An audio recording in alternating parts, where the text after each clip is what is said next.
The forest that eats kings. For centuries, no king returned from the forest of mourning. Some entered with armies, some with priests, some with fire. None came back. The forest stood beyond the northern mountains like a living shadow, swallowing sunlight even at noon.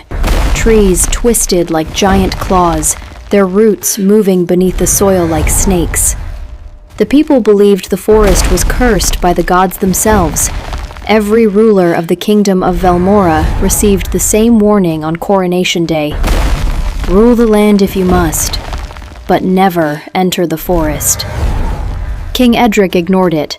So did King Valor and Queen Selene. All vanished. Now Princess Lyra stood before the ancient throne, staring at the empty crown resting on red velvet. "You are the last heir," the council announced. The kingdom expected fear. Instead, Lyra asked one question. "What's really inside the forest?" Silence filled the hall. An old blind priest finally spoke. "Truth." That night, Lyra made her decision. At dawn, she rode alone toward the forest of mourning.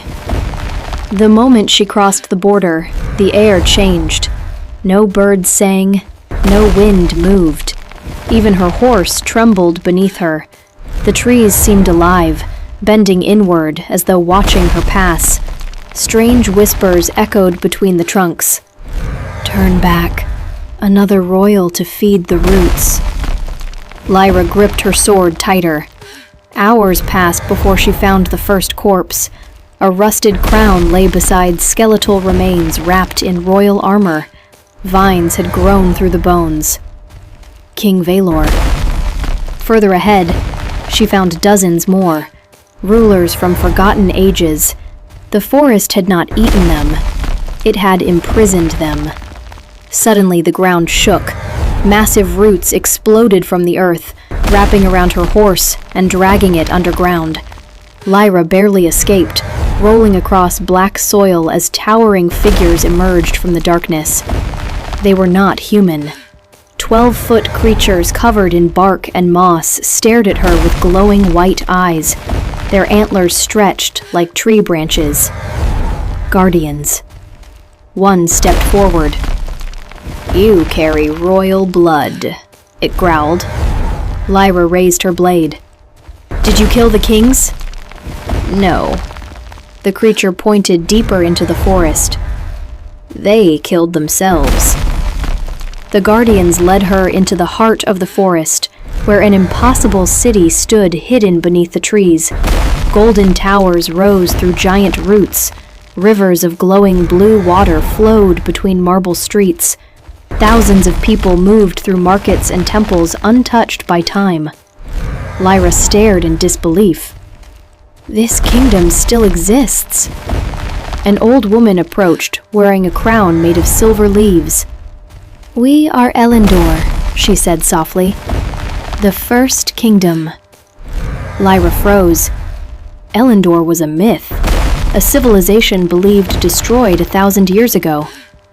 "We hid from the outside world after your ancestors betrayed us," the queen explained. "Your kings entered this forest seeking our power. Greed consumed them." The old queen touched a giant crystal tree at the center of the city. "This forest does not eat kings. It judges them." Visions suddenly flooded Lyra's mind.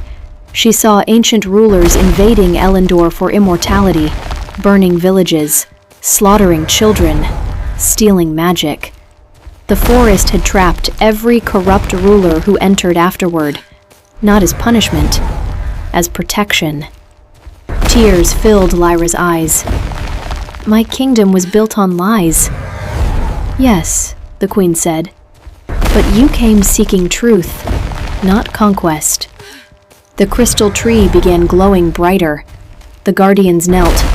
Even the forest became silent. The queen smiled gently. "The forest has made its choice." Roots rose from the ground, not to trap Lyra, but to form a living throne beneath her feet. For the first time in centuries, the forest accepted a ruler, not a king, a queen, worthy of the truth.